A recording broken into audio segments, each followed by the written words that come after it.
Hi, my name is Colin Myers. I'm here at Jerry's Music Shop. I'd like to talk to you a little bit about intonation and tuning on the clarinet. First, I'd just like to talk to you about where to tune. When you're adjusting the clarinet to tune it, you're going to want to adjust it and pull out at the barrel. You don't ever want to have it more than maybe a centimeter, because if it's any more than that, it's going to be way too far, and you're going to end up doing lots of strange things with intonation on the rest of your clarinet. If it's more than that and you're still out of tune, try adjusting airspeed.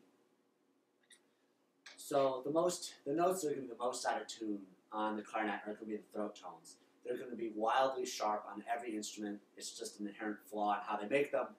And so the easiest way to combat that is to put fingers down in your right hand. Every clarinet's going to be a little different on what fingers work the best. On this clarinet, I put down these two. You can end up putting down 1, 2, 3, including the pinky. Everyone does it a little differently based on how they play and the intonation tendencies on their instrument.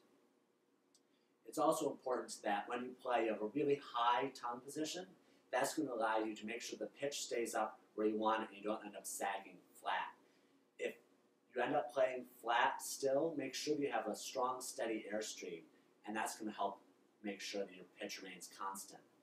The other important exercise you can do to help with intonation is to actually play each note on the clarinet chromatically and chart out where it falls, flat or sharp, to give you a sense of the intonation tendencies on your particular clarinet.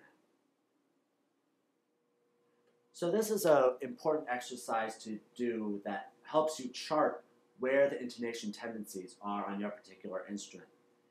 Just start on the lowest note after tuning your clarinet. And I like to do this exercise with my eyes closed to make sure that I'm not cheating and adjusting as I'm playing. So make sure your clarinet is in tune to begin with, and then just start on the lowest note, the low E, and play for a sustained sound with your eyes closed.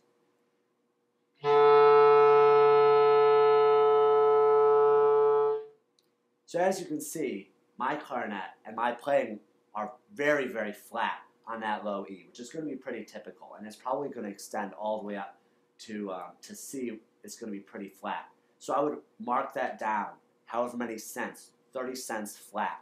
And that's just information that you can tuck away so that when you're playing and you're trying to tune with the rest of your band or to a piano, you can know what your tendencies are and adjust for them as you're playing. Tuning on a clarinet is a topic that will evolve and you'll get better and better at over time. It's important to involve your private teacher or your band instructor to help you fine-tune as you go through the intonation process and get closer and closer to making sure you're playing in tune at all dynamic levels and on the entire range of the instrument. So be sure to keep them involved as you go through this. They'll definitely be able to help you with more tips and tricks on how to play in tune on clarinet.